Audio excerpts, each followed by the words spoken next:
Caríssimas senhoras, caríssimos senhores, amigos jovens, caros irmãos internautas da TV SEI, meus queridos irmãos espíritas, que Deus nos guarde e nos mantenha em sua paz.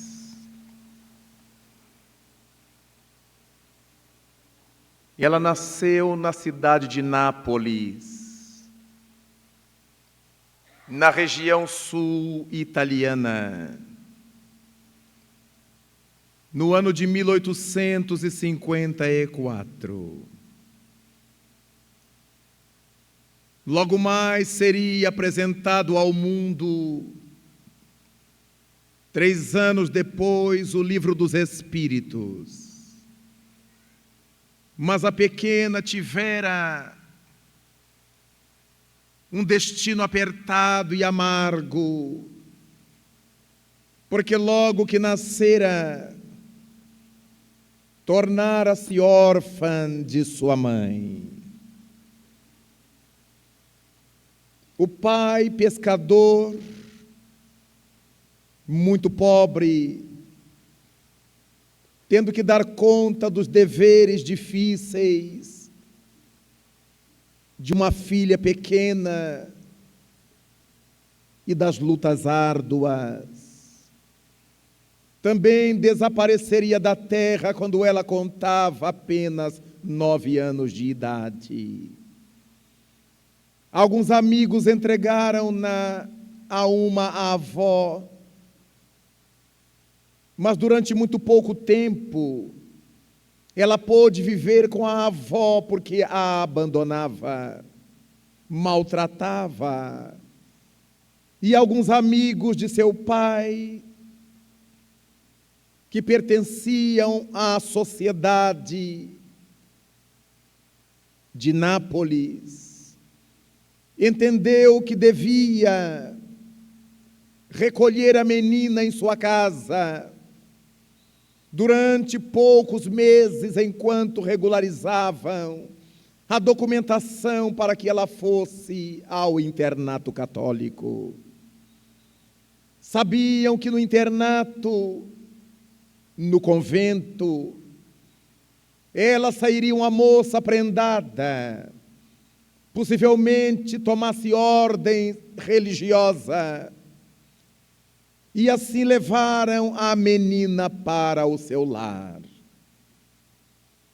Exatamente naquele período, quando o Livro dos Espíritos derramava no mundo europeu a sua graça, seu brilho, seus ensinamentos, a notícia corria a Europa inteira de que as pessoas podiam reunir-se em torno de pequenos móveis, em torno das mesas, davam-se as mãos para que esses móveis balouçassem, para que se agitassem e possivelmente respondessem às perguntas a eles dirigidas.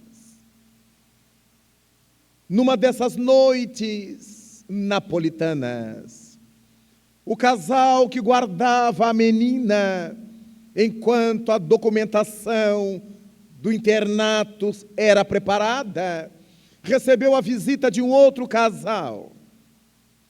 E depois do jantar, a pequena já estava na sua habitação. Os 2 casais entenderam de intentar uma daquelas experiências tão faladas em Paris, em Roma, em várias outras cidades da Europa, que era de fazer com que os móveis respondessem às perguntas humanas. Reuniram-se os 2 casais em torno da pequena mesa de centro da sala, aproximaram os sofás, as poltronas, e esperaram, e nada. Deram-se as mãos, aguardaram, e nada. Alguém lembrou-se pequenas notícias que eram veiculadas pela imprensa. Parecia-lhe que o número de pessoas implicava na realização do fenômeno. Mas quem? Lembraram-se da menina que dormia no seu quarto, e a dona da casa foi até lá, chamou-a, despertou-a, para que ela viesse somar ao quarteto e formar um quinteto, a fim de que agora, com uma pessoa a mais, intentassem a experiência. A pequena saiu do seu quarto aturdida, vestida nas roupas de dormir, e apenas obedeceu ordens, assentou-se no meio dos dois casais. E no momento aprazado, quando todos estenderam as mãos sobre a pequena mesa, ela também foi compelida de estender as suas. E quando ela o fez, a mesa trepidou, agitou-se, todos se assustaram e retiraram as mãos. Ela também se assustou, a menina. E ficava a dúvida: quem será o responsável por essa energia que foi capaz de mover o pequeno móvel? Então os dois casais começaram por experimentar cada uma das pessoas, de estender as mãos sobre a mesa e nada. E quando a pequena estendeu as suas mãos, a mesa se agitou de tal forma, as cortinas inflaram, os sapatos saíram dos pés dos circunstantes e passearam no espaço da sala. E assustada, a menina retirou as mãos e os fenômenos voltaram à estaca zero inicial. Era ela. Era a menina responsável por aquela movimentação dos móveis na casa que a hospedava. O casal que a mantinha ali, esperando o momento de interná-la, desistiu de o fazer, porque estavam diante de um animal sagrado, de uma sensitiva notável, que era aquela quase adolescente. Nascia para o mundo paranormal a notável Eusápia Paladino, naqueles anos grandiosos do espiritismo nascente.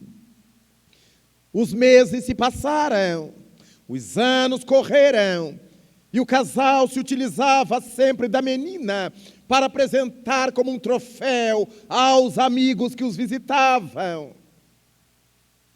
Até que aos 14 anos, Eusápia casa-se, possivelmente desejosa de ter a própria vida, já que não tinha familiares. Casa-se com um homem rude. O casamento é uma experiência dantesca para ela, e logo mais se desfaz, esboroa. Seu pai havia deixado algum recurso para que ela pudesse, de certo modo, conduzir a vida. Ajudada por alguns amigos, Eusápia adquiriu uma venda, um pequeno comércio de produtos gerais, uma mercearia, como chamaríamos, para que dali retirasse seu sustento. Conseguia algum dinheiro ao longo dos meses para sobreviver pobremente. Aos 18 anos, Eusápia cuidava perfeitamente de sua vida, mas os fenômenos não cessaram. Periodicamente alguém a convidava para promovê-los, a fim de que alguém pudesse testemunhar. As notícias a respeito daquela jovem sensitiva correram à Itália, vazaram à Europa, e um notável grupo de cientistas da Universidade de Nápoles travou contato com essas notícias. E o grande professor de Direito Cesare Lombroso, travando contato com amigos seus de Nápoles, resolveu conhecer a jovem. Ele não acreditava em nada do que lhe diziam. Estava até preparando um libelo, um livro, contra aquelas coisas que eclodiam na Europa. E se falava que eram fenômenos de ordem paranormal.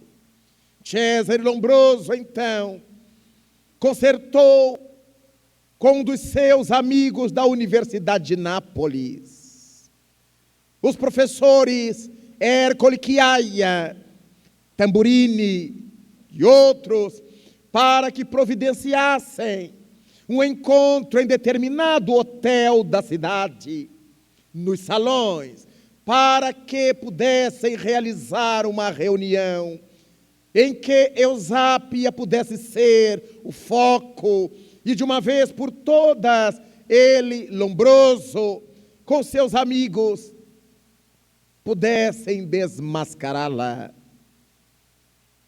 Ela aceitou o desafio de apresentar-se aos sábios da universidade, que teriam agora o reforço do notável Cesare Lombroso. E na tarde aprazada, Lombroso chega com sua filha. Talvez tivesse necessidade de um exame mais íntimo. A sua filha, Paola Lombroso, seria a pessoa indicada para cuidar de examinar intimamente a médium Eusápia. E na tarde devida, no hotel combinado, lá estava Eusápia Paladino para atender às instâncias do grupo de sábios. A sala tinha sido adredemente preparada. Uma enorme mesa de tampo de mármores, pés de madeira maciça trabalhados, as cadeiras de alto espaldar. Os sábios se assentaram no único lado da mesa e à frente da mesa, numa outra cadeira de alto espaldar e de braços, puseram Eusápia. Tiveram cuidado de, anteriormente, fazê-la submetida a vomitórios, para que tivessem a certeza de que ela não levava nada no estômago. As suas partes íntimas foram vistoriadas por Paola, para que ela não guardasse rolos de gases, quem sabe, nas partes pudicas. Seus antebraços foram atados nos braços da cadeira e o tórax preso por um lençol ao espaldar da cadeira, enquanto os tornozelos eram ligados por fios a um eletrodo para que eles pudessem acompanhar qualquer movimento que ela fizesse e que eles não pudessem visualmente observar. O aparelho lhes diria que ela se moveu, se mexeu ou algo assim, pela alteração energética registrada pelo eletrodo. Assim foi feito. E disseram-lhe: quando você estiver pronta, pode começar. Eusápia respirou profundamente, silenciou, a sala caiu em silêncio. E dali a pouco, a cabeça que estava pendida se ergueu, e uma voz masculina falou através da jovem Eusápia: eu sou John King. Sou o guia espiritual dela. Dou-lhes as boas-vindas. E certamente teremos uma tarde prodigiosa. Despediu-se e se foi. A instância de Eusápia, Os sábios haviam disposto na sala uma pequena pianola de mão, alguns tamboretes, flautas em locais diferentes.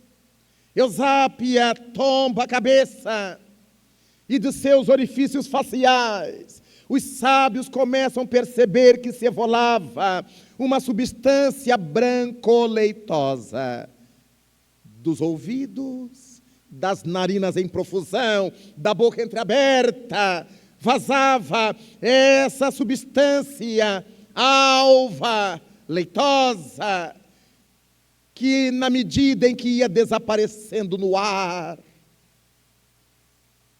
algum dos instrumentos começava a ser acionado.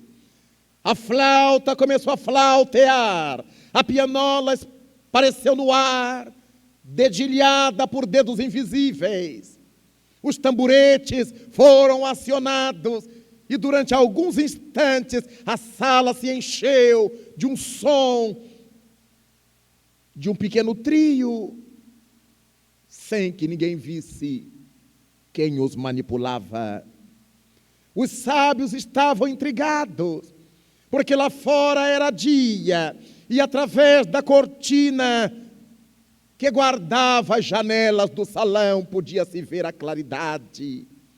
Não havia como. A jovem continuava impassível, atada à cadeira onde fora colocada. Cada instrumento foi voltando ao seu lugar. Novo silêncio. E a mesa de tampo de mármore, como se fosse uma pluma, começou a erguer-se do solo e fazer menção de apertar contra a parede os sábios, que estavam todos assentados de um dos seus lados. Eles se assustaram, a mesa flutuou no espaço e novamente foi assentada no lugar de antes. Eles transpiravam, nunca tinham visto tal coisa.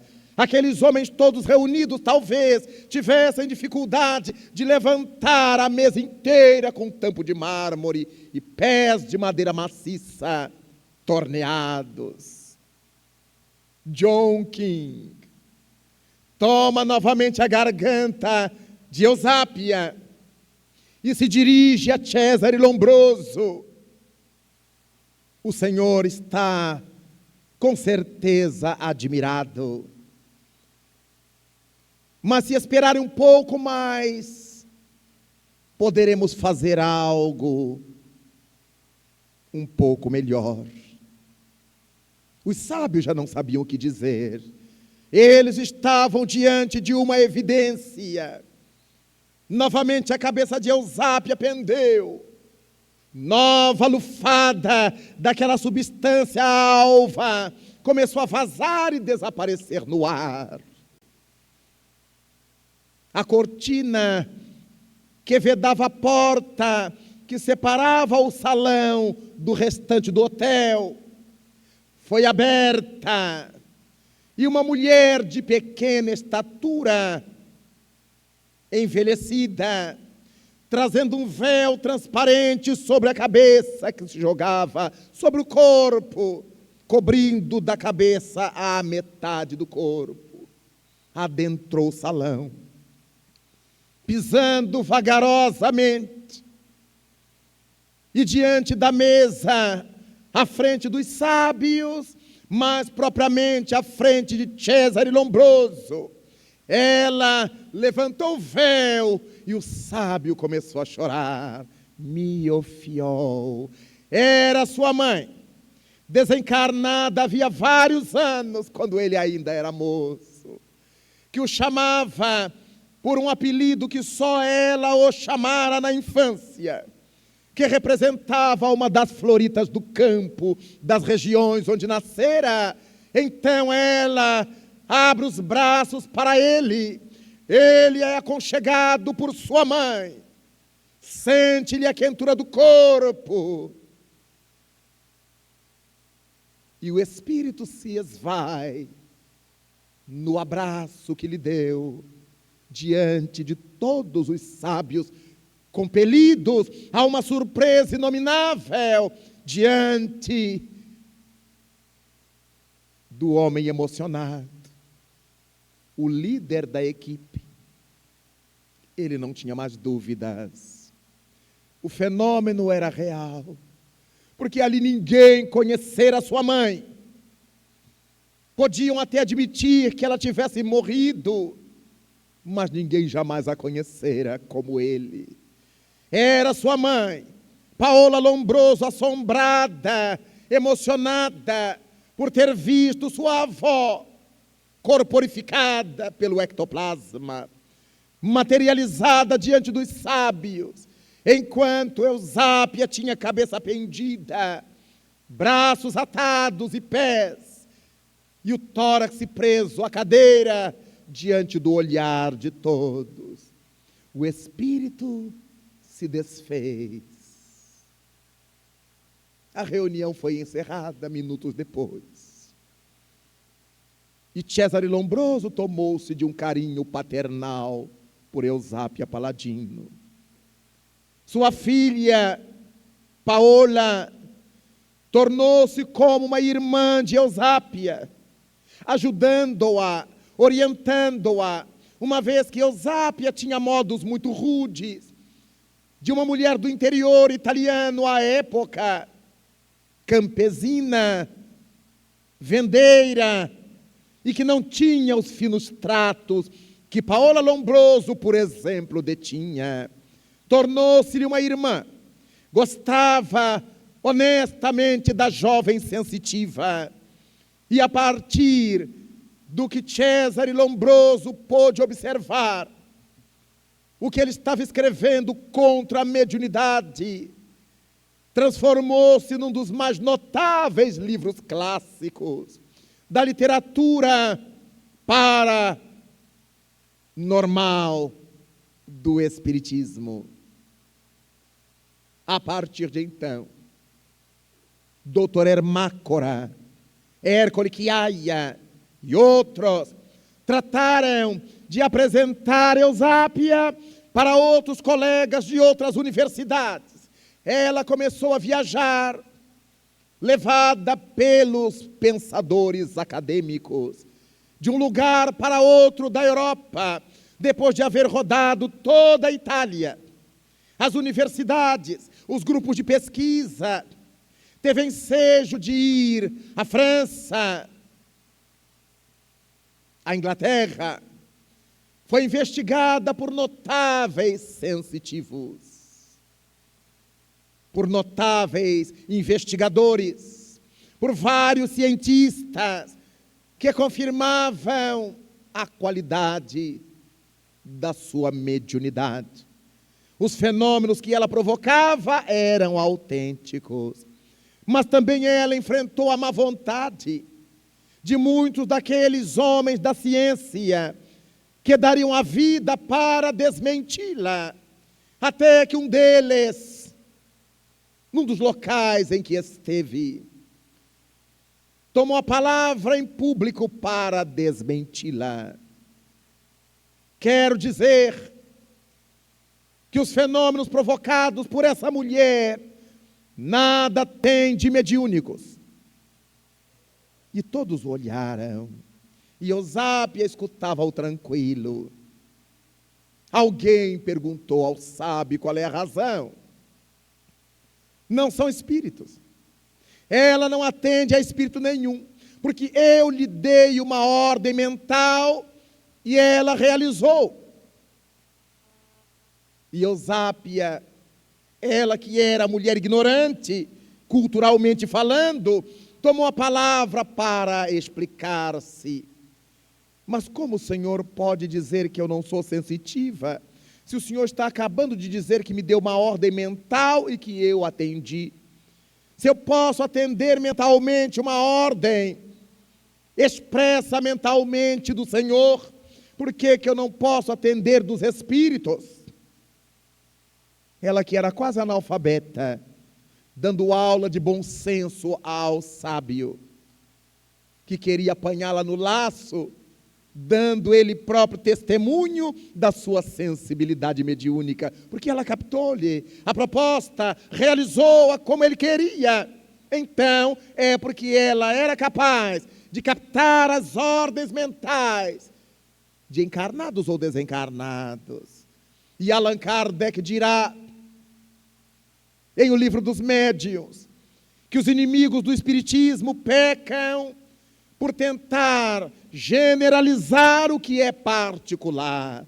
O fato de ela atender a uma ordem mental de um encarnado não significava que ela só atendesse a ordens mentais de encarnados. Se ela podia atender ao mínimo, por que não podia atender ao máximo? Se era possível atender ao máximo, por que não podia atender ao mínimo? Desse modo, ela viajou, foi testada em toda parte e tornou-se a médium mais investigada da história da mediunidade no mundo. Até o dia da sua desencarnação. Desencarnou, simples, como vivera. Alguém chegou a dizer ao seu tempo que ela vendia os fenômenos que produzia.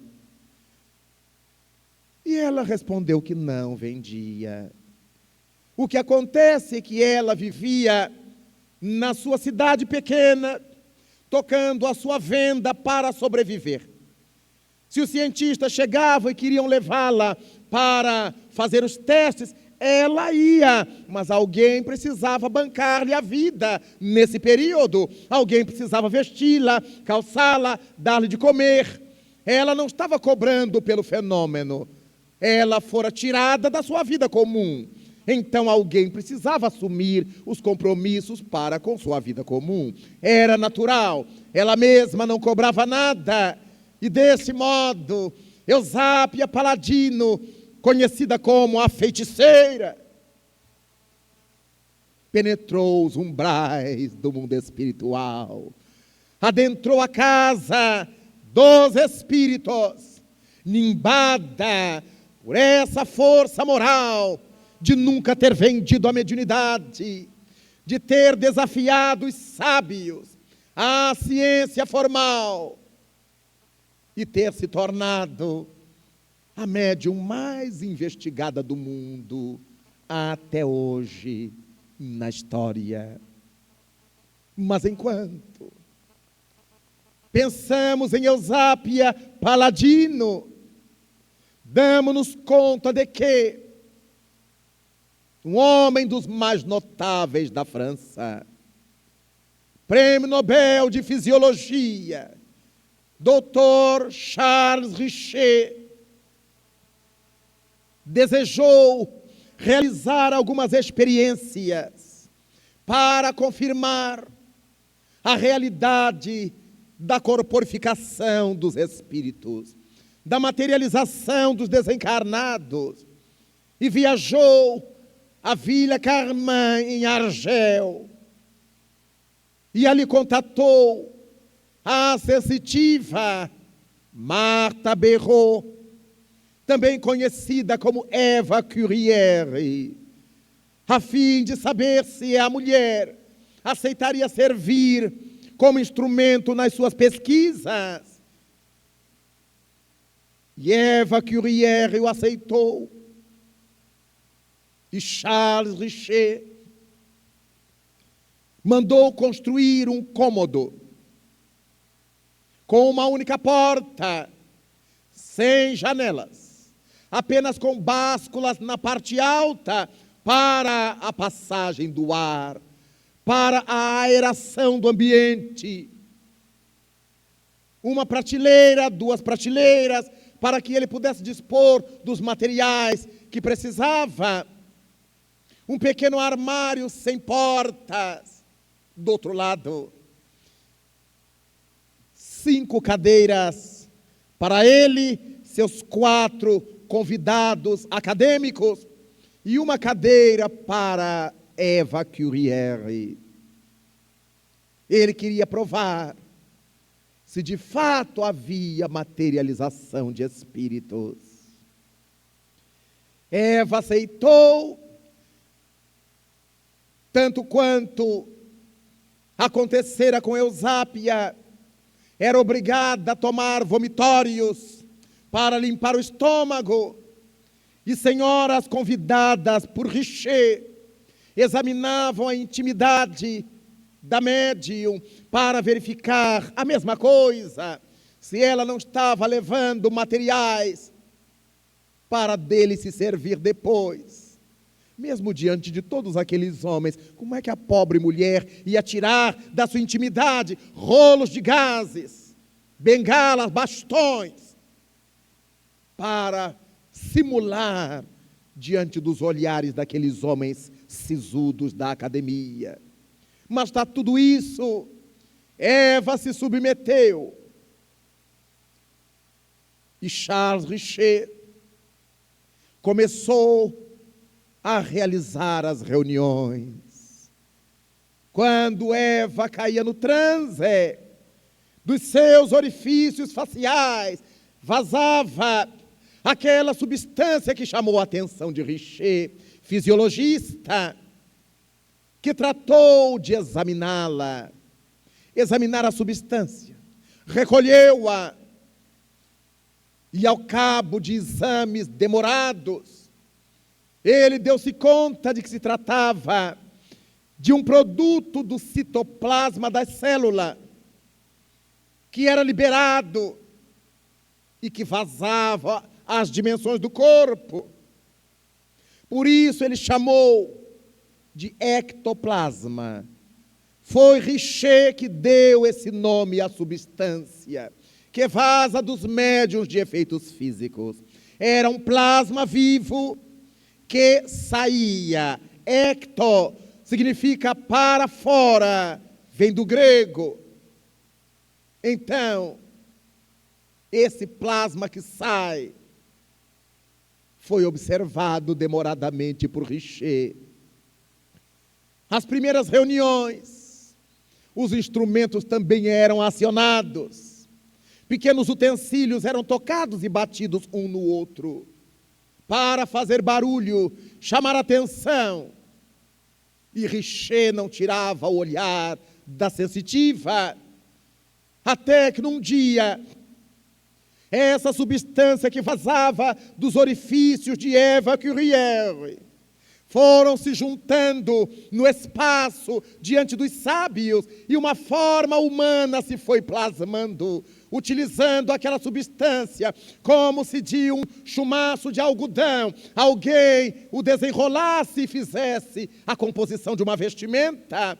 E diante dos sábios, um homem forte, jovem, alto, vestindo roupas talares até o chão, listradas, com um cinturão, com um cordão à cintura, barbas largas, a cabeleira negra repartida ao meio, olhos negros de lince.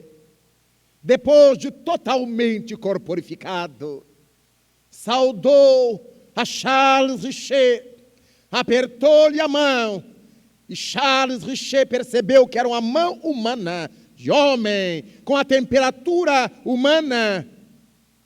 E ele ficou desesperado. Como te chamas? Bien Boa. Je m'appelle Jean Bois. E Bien Boa, que falava num francês arrastado, era um francês de Argel, dominada pela França que era. E a conversa se desenvolveu. E Richer queria entender como é que aquela criatura aparecia do nada, daquelas substâncias vazadas da médium. Depois das conversas, que demoravam o tempo que o Espírito determinava. Quando ele dizia que estava na hora de ir-se, começava o corpo a desaparecer. Ora, ficavam os pés por último. Ora, ficava a cabeça falante no ar, enquanto o corpo inteiro se desfazia. Para desespero do sábio, que queria explicar como aquilo acontecia. Na reunião seguinte, ele contava no pequeno ambiente os colegas que entravam, ele e a médium. Havia ali 6 pessoas. Mas logo mais, aparecerá diante dos olhos dele, bien boa, com a mesma simpatia, com o mesmo francês arrastado. Até que um dia, Richer, discutindo as possibilidades junto aos amigos, como é que ele poderia verificar se era um ser humano aquela criatura que aparecia para eles, teve uma ideia. Como bom fisiologista, conhecia muito de biologia, conhecia muito de química, ele se deu conta de que havia uma substância que, quando soprada pelo gás carbônico dos pulmões, promove um precipitado. É uma substância transparente como a água, incolor como a água, mas se soprada pelo gás carbônico, forma-se um aleitamento na sua intimidade. Essa água incolor fica leitosa e essa substância branca desce, formando um precipitado. Ele não teve dúvidas. Sem que os colegas soubessem, levou um copo com água de barita, era a substância, e um canudo. Colocou junto dele no armário, sem porta, sem que ninguém visse. Ele era o primeiro que entrava. Bien boa novamente manifestou-se. As conversas transcorreram tranquilas, até que num dado momento, Richer pergunta ao espírito se ele aceitaria soprar a cânula que estava dentro do copo com água de barita. E bien boa cedeu tranquilamente. O sábio estendeu-lhe o copo e o espírito soprou o canudo. A água de barita ficou leitosa e o precipitado depois no fundo do copo. Não havia dúvidas, eram pulmões humanos que estavam soprando aquela água. E Richer, ao cabo dos meses, convivendo com o espírito bien boa, através da mediunidade de Eva Curière, deu-se conta de que era verdadeira a manifestação dos espíritos através da ectoplasmia, por meio das materializações.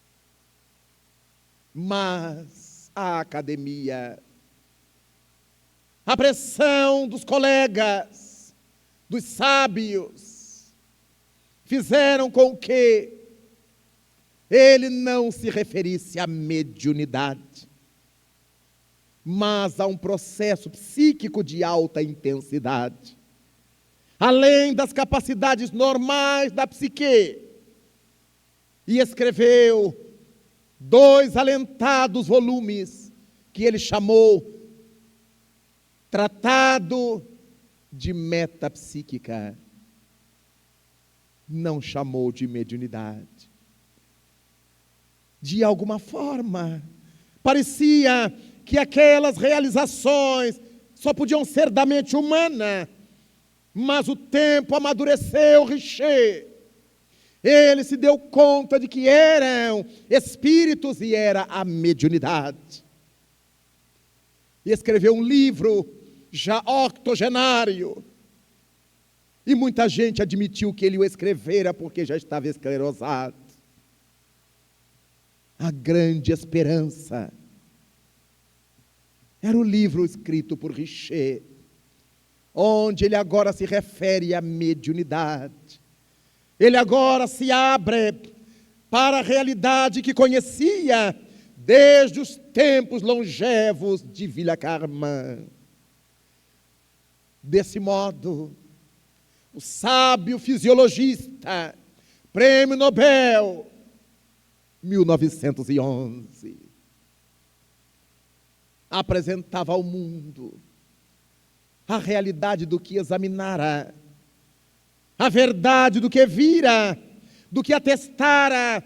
Os espíritos voltam, corporificam-se e trazem para a humanidade essa certeza de que a morte não existe, a certeza de que a criatura humana sai dos corpos, mas não se afasta da vida, sai dos corpos, mas não sai da vida.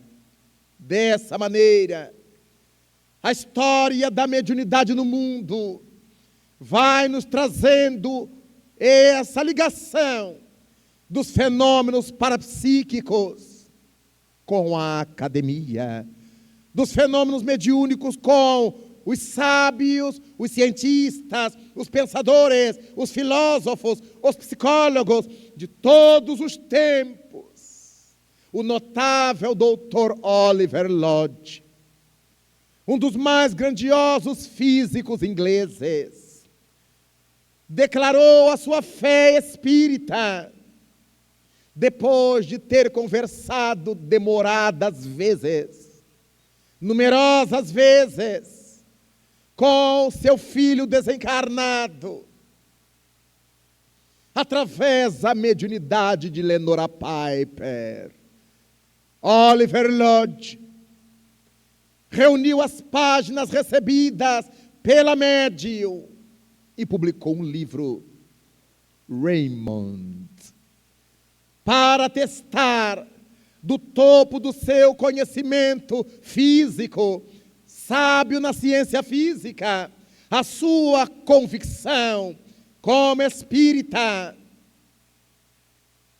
Raymond, que temos em língua portuguesa, para que ali o filho morto durante a guerra pudesse falar ao pai, através da faculdade de uma mulher notável quanto simples, Lenora Piper, tida como a maior médium psicógrafa de todos os tempos no mundo. Foi examinada pelos mais grandiosos nomes da psicologia da época, como William James. Foi examinada por vários físicos, químicos, biólogos, para que todos atestassem que aquela mulher era veículo das realidades de um outro hemisfério, que se ninguém sabe onde está e como funciona, a verdade é que ele existe, porque o que ela apresentava aos sábios investigadores era a mais notável das realidades, com um dado fulminante para a descrença. Todas as pessoas que participavam das sessões de Lenora Piper, que era médium inconsciente, só entravam no ambiente onde os fenômenos aconteceriam depois que ela caía no transe. Logo, ela não via as pessoas previamente. Ela não sabia quem tinha sido ou não convidado pelos pesquisadores. E essas pessoas completamente inusuais tinham suas perguntas respondidas com veracidade, seus nomes declarados pela médium em transe, sem que ela jamais os tivesse visto. E saíam antes da sessão terminar, para que os sábios pudessem cotejar os dados e verificaram a grandeza daquela mulher, que terminaria seus dias na terra completamente surda. Ela mesma desencarnou sem acreditar que fosse médium. Como ela caía no transe inconsciente. E quando ela voltava, mostravam-lhe páginas e páginas que ela duvidava terem sido escritas por ela em estado de alteração da consciência. Lenora Piper. As investigações científicas.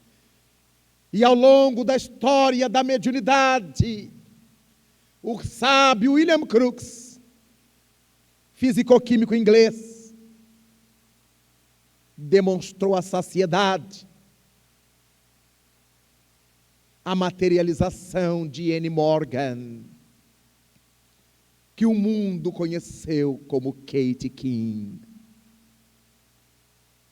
Afirmou William Crookes, depois de todos os testes e avaliações com Anne Morgan materializada, examinando-lhe cabelos, os chumaços que ele pedia autorização para cortar, examinando em laboratório os tecidos dos seus vestidos, que pareciam de organdi, transluzente, depois de ter medido a sua pressão arterial, depois de ter feito tudo quanto a ciência da época permitia se fizesse, William Crookes escreve à Sociedade Dialética de Londres que o mandara para realizar aquelas experiências, para verificar se eram possíveis aquelas ocorrências, e Crookes estabelece: eu não digo que isso é possível, eu afirmo que isso é real. E depois que o afirmou, os amigos passaram a entender que ele estava sofrendo das faculdades mentais. Só está bem da cabeça quem nega. Quem afirma só pode estar doente. É um ponto de vista, é um ângulo de visão. Mas os notáveis investigadores tiveram ensejo de examinar Daniel Douglas Home. Na Alemanha, foram diversos os investigadores que examinaram o médium Slade, Harry Slade, e vários outros, para demonstrarem ao longo das investigações a realidade do mundo dos espíritos. O tempo marcha. A doutrina espírita atravessa aquele período em que todas aquelas experiências se faziam necessárias. Médiuns amarrados, furados, sangrados, eletrificados, para a demonstração dos fenômenos que produziam. Mas adentrando outra época, conforme estabeleceu Allan Kardec, já estamos no período do conhecimento, em que o Espiritismo agora não precisa mais ser demonstrado através de manifestações de materialização, mas através do entendimento. É o período do estudo, quando temos a codificação, as obras complementares de Allan Kardec, dentre eles a Revue Espírita, que completa 150 anos agora. As obras clássicas de Delane, de Bozzano, de Camille Flammarion, de Aksakov, e tantos outros, como Leon Denis, que trabalharam em torno do codificador do Espiritismo, para explicarem a doutrina espírita, abrirem-na, cada qual nas suas áreas de atuação profissional, cada um na área de suas experiências, para que o Espiritismo se tornasse engrandecido pelo poder do cérebro pensante. pela beleza da razão, e nós pudéssemos ter hoje material riquíssimo para o estabelecimento de nossa fé. Cabe aos espíritas entender essa ponte entre as coisas do espírito e as coisas da ciência formal. Mesmo os sábios, que se detiveram diante do fenômeno com seriedade, se atormentavam, porque não conseguiam entender como é que a vida não morre com a morte. E desde sempre, as igrejas formadas na terra, institucionalizadas, contrariamente ao projeto de Cristo, fazem esforços por demonstrar às criaturas a inexistência da alma. Falam dela, mas não admitem que ela se manifeste. E desmentem tacitamente o ensino glorioso de Jesus de Nazaré. Se abrirmos os testamentos bíblicos, nós encontraremos a ação dos Espíritos, desde o capítulo 1, versículo 1 do Gênesis, quando nos diz, no princípio, eram as trevas, e o Espírito do Senhor flutuava sobre a face do abismo. Já na primeira linha da Bíblia hebraica, lá está o Espírito do Senhor, flutuando sobre a face do abismo. Logo depois, o Senhor Elohim, ao expulsar o primeiro casal do jardim do Éden, coloca à porta do Éden um anjo de espada flamejante, para impedir que voltasse ao jardim do Éden o primeiro casal. Um anjo era um espírito. Mas logo depois, no Êxodo, Moisés se depara com a voz que lhe diz, diante do matagal que ardia em chamas: retira dos pés as sandálias, prosterna-te no solo, porque este terreno em que pisas é um território santo. E o Senhor orienta-o pelas vozes espirituais quanto à missão de retirar os descendentes de José das terras do faraó no Egito. Os espíritos encaminhando Moisés. O tempo passa e Jesus Cristo é visto ladeado por Elias e Moisés, mortos fazia muito tempo. Na noite luminosa do Monte Tabor, foi ele, o mestre chamado, o príncipe dos demônios, porque os demônios só acatavam a sua ordem, pela sua autoridade moral. Foi chamado o Senhor dos Espíritos, porque os Espíritos o atendiam, onde quer que ele estivesse. Ele era superior a todo e qualquer espírito. Era Jesus, o Rei solar, nascido na terra. Ah, os Espíritos que seguem a nos convocar, a olhar para os céus, para os cimos mais altos.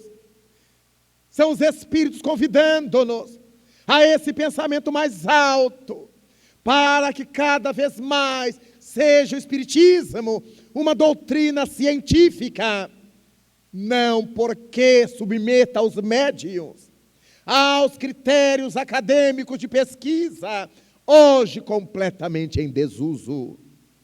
Mas o Espiritismo é científico pela sua forma de nos levar a pensar, pela sede que nos passa de investigar, de não admitir senão o que seja realidade, o que seja verdade.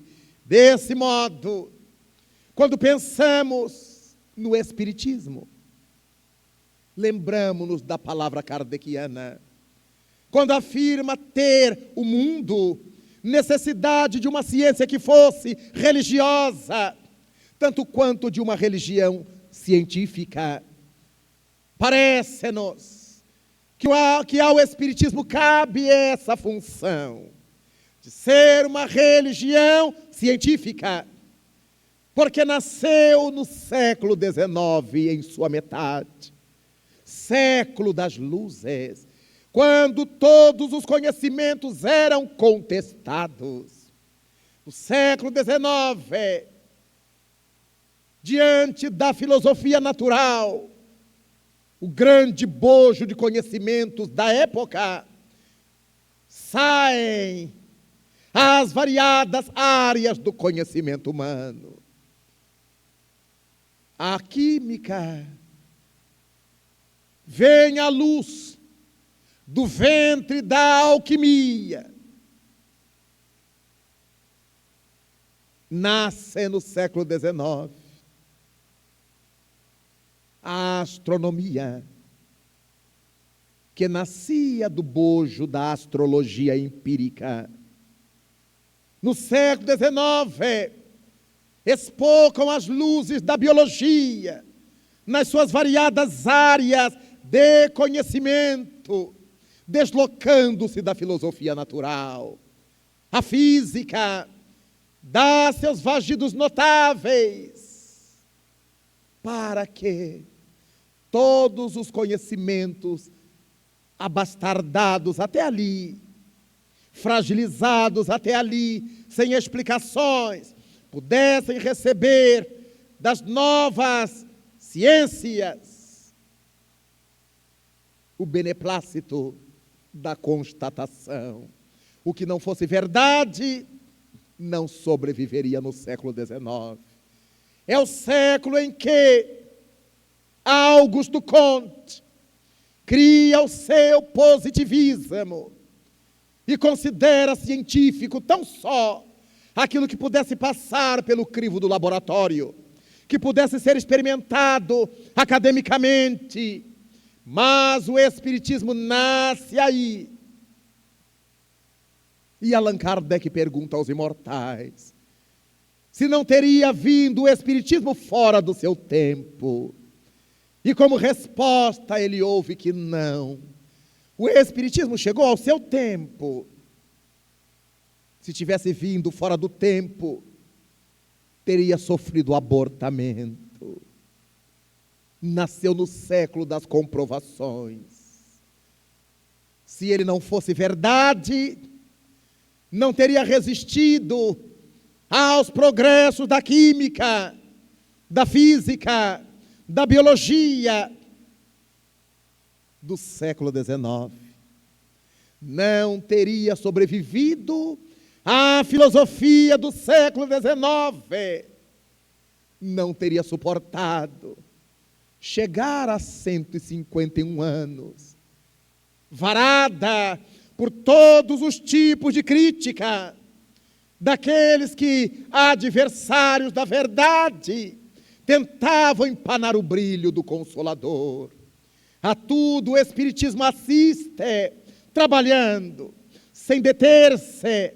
A tudo o Espiritismo enfrenta, sem tisnar-se e sem tisnar a ninguém. É por isso que sentimos a necessidade dessa ponte que une esses dois hemisférios, o hemisfério da fé ao da razão. E Allan Kardec o fez e estabeleceu que a fé só será inabalável quando consiga encarar a razão em qualquer que seja o período da humanidade, vis a vis, face a face, cara a cara. Porque o Espiritismo leva os verdadeiros espíritas ao estudo profundo, à investigação, à análise, para que possam entender seu conteúdo. Nós, os espíritas, perderemos muito tempo se nos detivermos nos caminhos da crença. Eu creio, eu acredito. Porque é uma questão de momento acreditar ou não. Quanta gente que afirma hoje em diversas igrejas já terem sido espíritas, já terem acreditado nos espíritos, porque crença é uma coisa passageira, de acordo com as conveniências momentâneas. A doutrina espírita leva-nos, os espíritas, à certeza. E quem tem certeza não crê, sabe. Daí então, é tão importante ser espíritas, porque as coisas não nos sacodem. Os ventos das descrenças humanas não nos sacodem. Recordo-me de uma experiência que vivi relativamente a essa crença e certeza. Estava visitando a cidade de Belém, no Pará, e um jornalista televisivo me entrevistava ao vivo. E durante toda a entrevista percebi a sua má vontade para com o espiritismo. Cada coisa que eu dizia, ele tentava enredar, misturando situações que nada tinham a ver com o que eu acabara de dizer. Mas com muita tranquilidade, de certo modo acostumado a essas situações, voltava a carga, um momentinho. O senhor me havia perguntado isso, eu respondi aquilo, então nada tem a ver com isso outro. E ele confirmava, é verdade. Até que por fim, ele me perguntou, seria a última pergunta, e vocês espíritas, acreditam em Deus? Eu digo, mas é muito ousado. Vou dar um susto nele. E com a mesma tranquilidade eu disse, não. E ele se assustou de fato. Mas o senhor não está dizendo que o espiritismo é uma religião? Eu digo, é. E não acredita em Deus? Eu digo, não, senhor. Mas eu não estou entendendo, como é que o senhor diz duas coisas diferentes? Eu digo, não, estou dizendo duas coisas diferentes. Mas como é que vocês não acreditam em Deus? Porque acreditar, e respondi assim a ele, é uma questão do momento. Nós acreditamos que a inflação vai cair até o dia que ela sobe tudo de novo. E a gente descrê. A gente acredita que alguém seja amigo até o dia da traição, e a gente descrê. A gente acredita que vai chover até a hora que não chove, esquenta mais ainda. E dei-lhe vários exemplos de crença e de descrença acopladas. Nós, os espíritas, não podemos acreditar em Deus. Nós temos certeza de Deus. E por isso, não temos essa certeza nos períodos de conveniência. A maioria das pessoas que creem em Deus, só o creem enquanto tudo está indo bem na vida material. Bastou enfermar, onde está Deus? Onde é que está Deus? Se morre alguém da família, como é que Deus fez isso comigo? As pessoas brigam com Deus. Quando morre um parente, deixam de ir à igreja, deixam de ir ao centro, ficam de mal, aborrecidas, doentes. Elas acreditavam em Deus. Acreditavam num Deus que amava somente a elas e não a humanidade.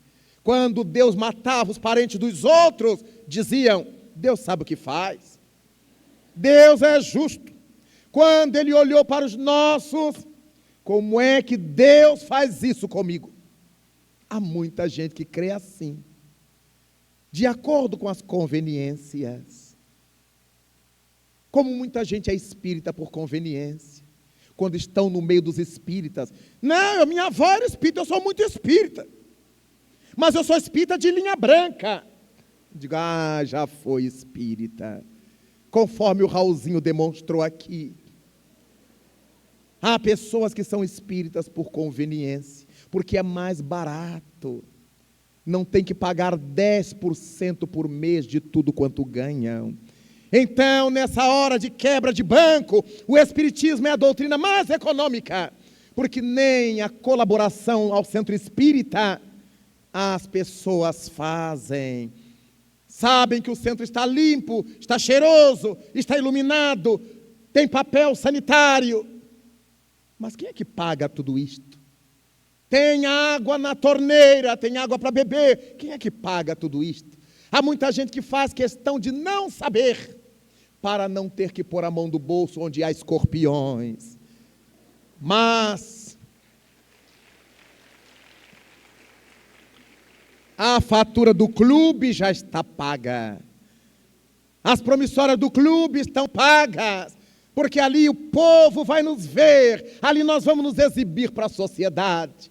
Há outros que a mensalidade do centro não pagam jamais. E o centro tem que dar cesta básica, fazer enxoval, e tem que pedir a caridade alheia. Nós nunca ou quase nunca podemos. Há espíritas assim. Eu costumo dizer que são espiritados propriamente. Ainda não conseguiram essa visão do espiritismo. Nós não acreditamos em Deus.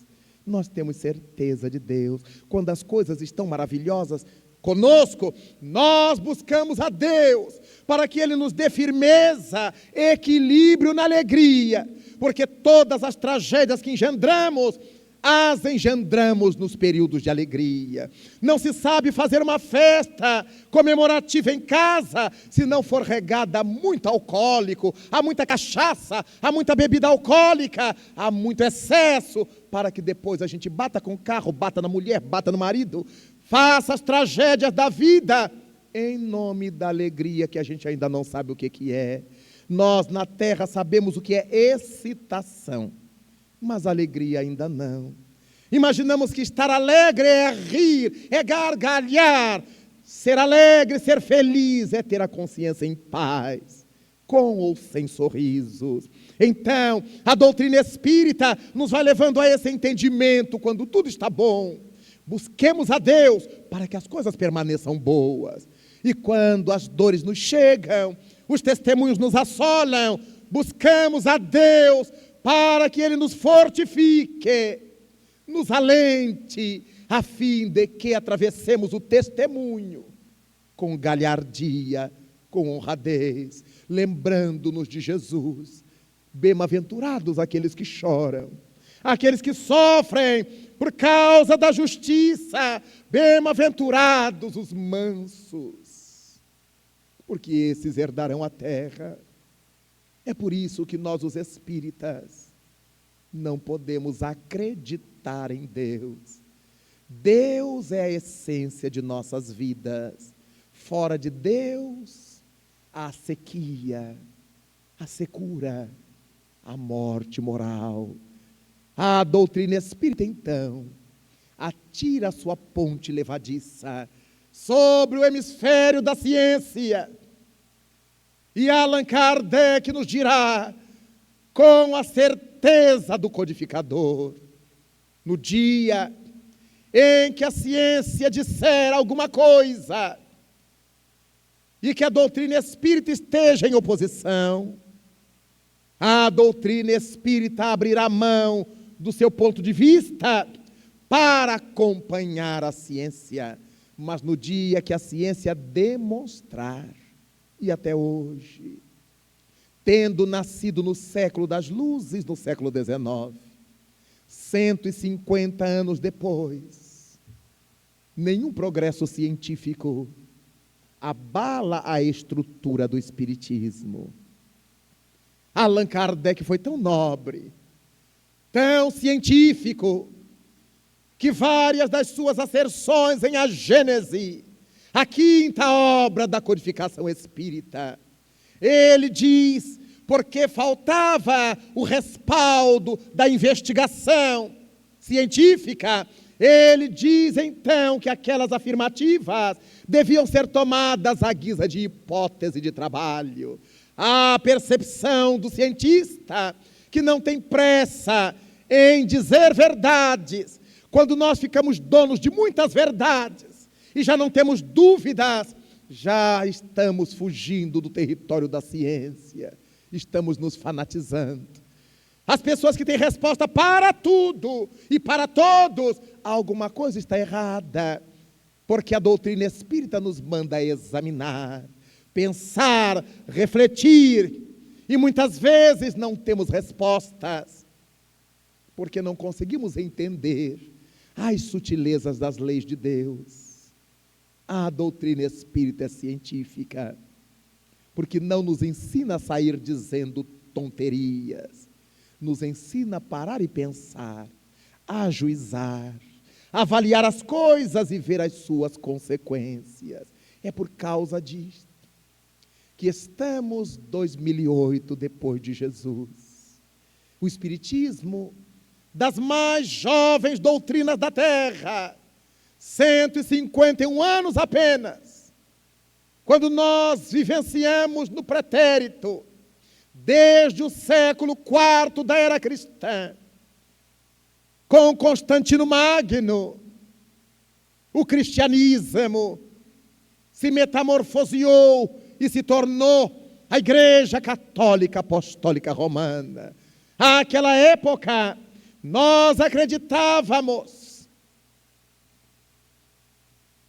que Simão Pedro tivesse sido o grande fundador da igreja, porque Cristo dissera-lhe: Pedro, tu és pedra, Cefas, tu és Caifa, sobre ti erigirei a minha igreja. Só que igreja não é o prédio, igreja é a comunidade de criaturas de fé, das criaturas de crença. Era sobre a crença de Pedro que outros surgiriam. Pedro seria a pedra para que, sobre sua firmeza, outros aprendessem. Ele iria transmitir a outras pessoas: tu és pedra, tu és forte, e sobre ti erguerei a minha comunidade, a minha igreja.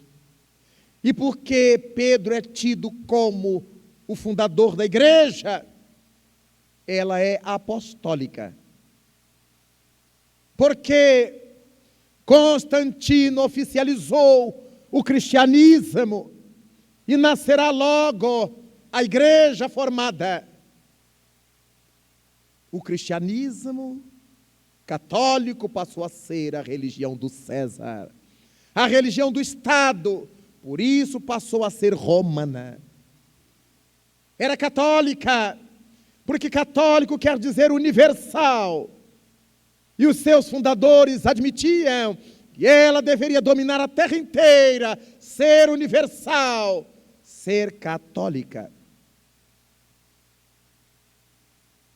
Apostólica por causa do apóstolo, romana porque era a religião de Roma. Mas foi exatamente nesse momento que os cristãos tomam um atalho perigoso. A igreja passou a se associar com a política imperial. A igreja até então perseguida, cujos membros eram atrozmente destruídos, agora ajudava o Estado a perseguir, a destroçar, a destruir nossas experiências malsãs. Ao longo do tempo, criamos em nome de Jesus o Tribunal do Santo Ofício. Criamos em nome de Jesus as guerras santas. Criamos em nome de Cristo as indulgências em que as pessoas compravam o perdão dos pecados e nós dizíamos que elas entrariam no reino dos céus. Chegávamos à castimônia de colocar pergaminhos dirigidos a Deus dentro do ataúde onde estava o cadáver, como se o cadáver fosse a Deus com corpo humano, como se o morto fosse para o céu carregando o corpo carnal e o pergaminho no esquife. Quanta loucura fizemos em nome de Jesus. É natural que agora Jesus nos peça esforços de redenção. Quanta gente mandamos matar, quanta gente mandamos incinerar, sob a justificativa de que tinha um demônio no corpo, sob a justificativa de que eram bruxos, mandamos para a fogueira.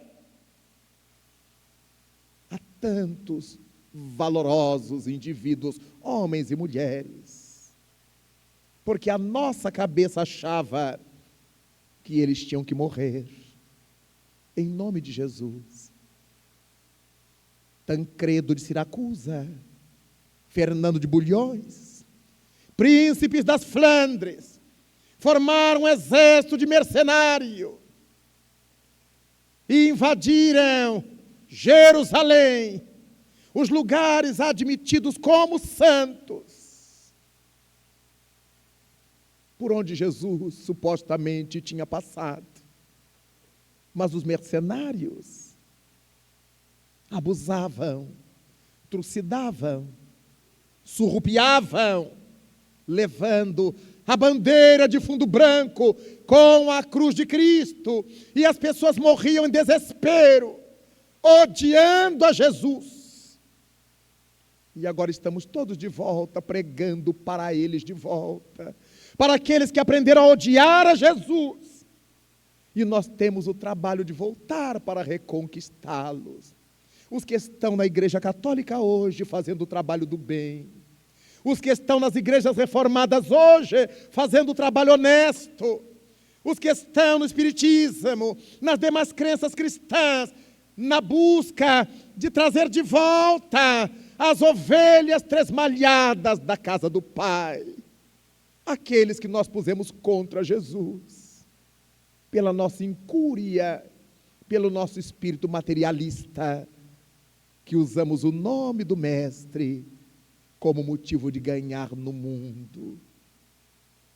O Espiritismo hoje estende sua ponte sobre a razão. A fé se associa à razão. Não agimos hoje porque a fé mandou, mas porque a fé associada à razão determinaram. É por isso que o Espiritismo nos chama com tanto entusiasmo. E alguém que o estude de verdade não consegue fugir da sua lógica, do seu bom senso. Um caçador que colecionava caças,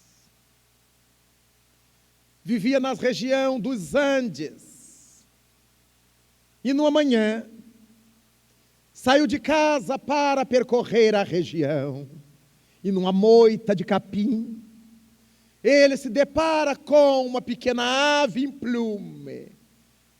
Teria caído de algum ninho, teria acabado de sair do ovo, se debatia e piava. Ele agachou-se, tomou a pequena ave, levou-a para cuidá-la no seu aviário. Ele tinha várias outras aves regionais. Foi cuidando daquela ave que ele ainda não tinha identificado qual era. E a avezita foi crescendo, foi se emplumando. Até que num dado momento, ele descobre que aquela ave era uma águia. Ele tinha recolhido um filhote de águia.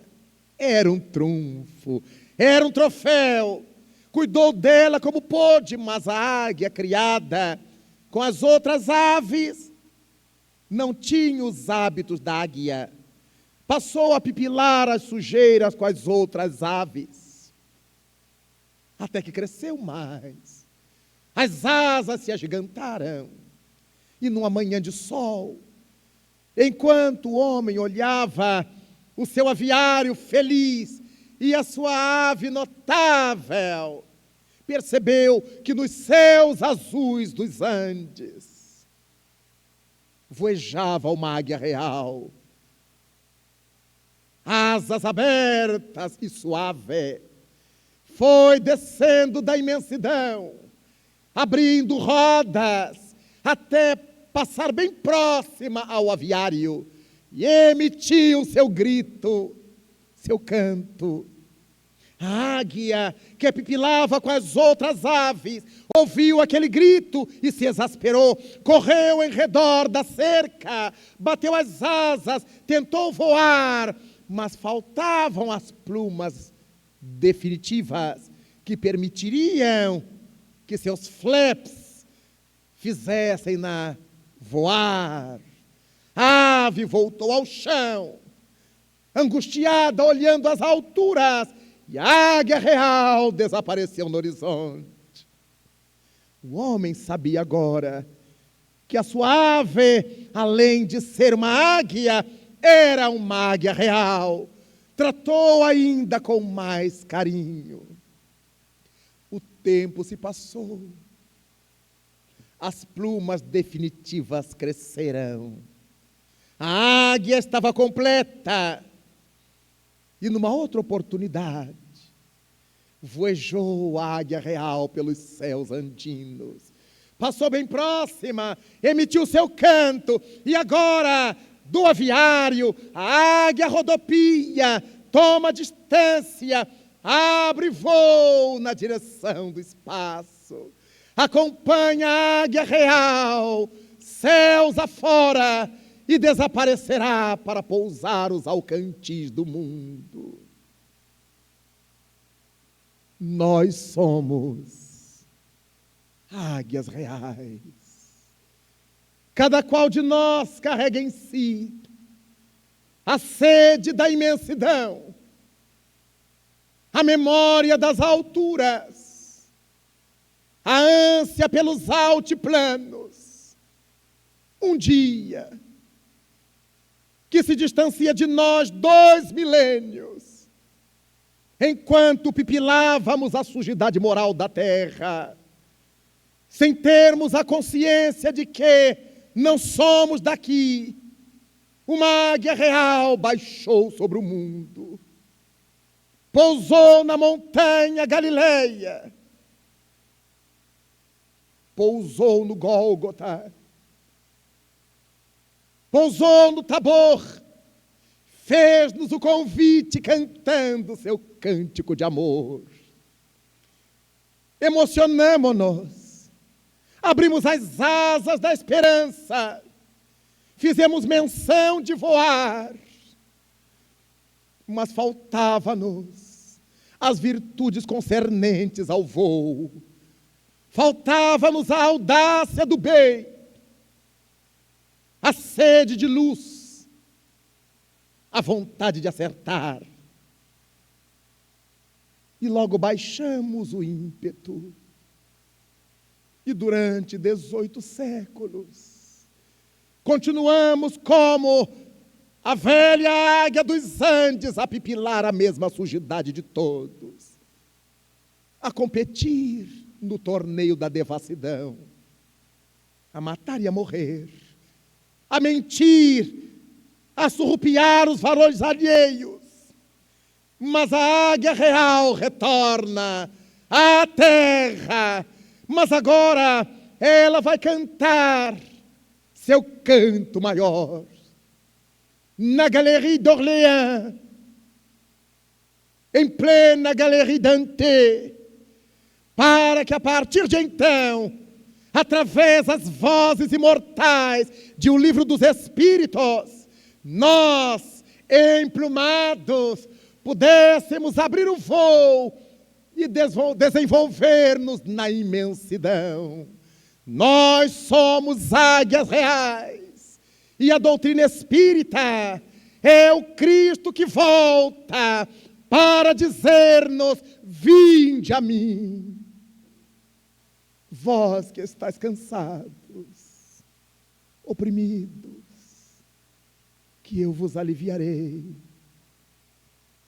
Ciência, religião, fé, razão, todas são letras do alfabeto divino. Nenhum de nós chegará ao Pai sem a fé, sem a razão, que o Espírito Emmanuel materializou nas mãos de Chico Xavier, como sendo as asas da evolução, simbolizadas no sentimento que nos faz amar, na cerebração que nos faz pensar. Não foi por outra razão que o Espírito de verdade então nos deixa 2 mandamentos. Espíritas, amai-vos, eis o primeiro ensino, o coração. Espíritas, instruí-vos. Jesus Cristo foi o vencedor do mal. Sede vós os vencedores da impiedade. Nós somos águias reais. E por causa disto te buscamos, Senhor. E te dizemos, cheios de emoção, vem, Jesus. Celeste amigo, vem. Vem trazer até nós a tua paz. Porque só tu és, Senhor, o nosso abrigo. Abrigo que venturas mil nos traz. Vem, ó meigo nazareno, esse mundo de misérias, de horrores e de dores consolar. Vem com teu olhar sereno toda a nossa terra iluminar. Vem afastar do mundo a guerra, esse chacal de goelas abertas devorador, que por onde passa vai destruindo tudo que encontra pela terra, espalhando luto, espargindo dor. Por onde seguimos, Senhor, ouvimos os gemidos de aflição. Pela sequia em torno, verificamos que já não há mais primaveras, enquanto milhares de crianças, de idosos, de doentes pedem pão. Aqueles incumbidos de dá-los se engalfinham como se fossem feras. Vem, Senhor, vem reflorir os nossos caminhos. Vem, Senhor, vem perfumar o nosso coração. Vem exterminar a dor e fazer calar o tilintar das baionetas, o silvado dos mísseis, a boca miserável dos canhões. Vem, Senhor, com teu amor tão fecundo, vem iluminar as nossas consciências, vem fazer feliz o nosso mundo. Vem, Senhor, vem, Senhor. Muito obrigado, senhores.